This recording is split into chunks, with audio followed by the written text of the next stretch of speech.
मी एक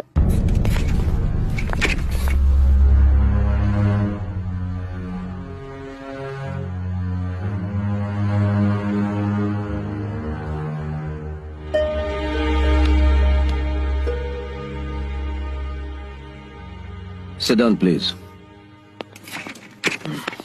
May I come in, sir? Yeah, please come in. Thank you, sir. Good morning, sir. Good morning, sir. Good morning, sir. Morning. Good morning, madam. Good morning. Please take a seat. Thank you, sir. And make yourself comfortable. Yeah, thank you, madam. I'm comfortable. Good. Now, Tani Shankar Girija Patil. तानी हा? BA झालात, हो.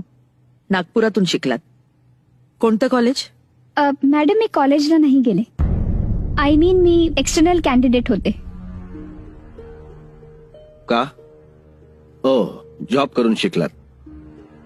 कुठे job केलात? Call centre, mall? Sir मी made सर्वंटचं काम करते. मोलकरीण. Sir माझी आई आणि मी 7-8 घरची धुणी भांडी करतो. शिवाय केटरर्स कडे पण मी भांडी घासायचं काम करते आणि वरातीत पेट्रोमॅक्स सुद्धा डोक्यावर घेऊन जाते. पण कॉलेजमध्ये का नाही गेलात? कारण परिस्थिती. स्वाभिमानाने जगायला आणि उच्च शिक्षण घ्यायला पैसा हवा आणि तो मिळवायला मी कष्ट घेतले. मॅडम मी मेहनत करून शिकले.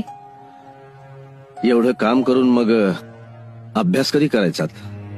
सर दिवसात असा वेळ कमी मिळायचा, पण मोस्टली मी रात्री अभ्यास करायचे. तानी, तुमचा पत्ता आहे पांढरा बोडी रिक्षावाला झोपडपट्टी, झोपडी नंबर 11, फुटाळा तलावाजवळ, येस मॅडम. नागपूर पश्चिम. येस. परिस्थिती हालाकीची आहे असं म्हणता. त्यात रात्रीचा अभ्यास, इलेक्ट्रिकचे बिल. सर या देशातल्या अनेक झोपडपट्ट्यांप्रमाणे आमच्या वस्तीतही लाईट नाही. त्यामुळे मी IAS पर्यंतचा अभ्यास कंदील आणि डिबरीच्या प्रकाशातच केला. म्हणजे इलेक्ट्रिसिटी नसताना तुम्ही अभ्यास करून IAS एंट्रन्स पर्यंत पोहोचलात? हो सर, तशी जिद्द होती. सर महामानव पूज्य भीमराव आंबेडकर, स्वातंत्र्यवीर सावरकर, ज्योतिबा फुले, लोकमान्य टिळक यांनी सुद्धा कंदिलातच अभ्यास केला ना. तरी सुद्धा त्यांच्या ज्ञानाचा प्रकाश सगळ्या देशभरात पसरलाच ना. शिवाय सर मी माझ्या परिस्थितीचं भांडवल करत नाही. तुमचे वडील? सर ते रिक्षा चालवतात. रिक्षा? हो सर, सायकल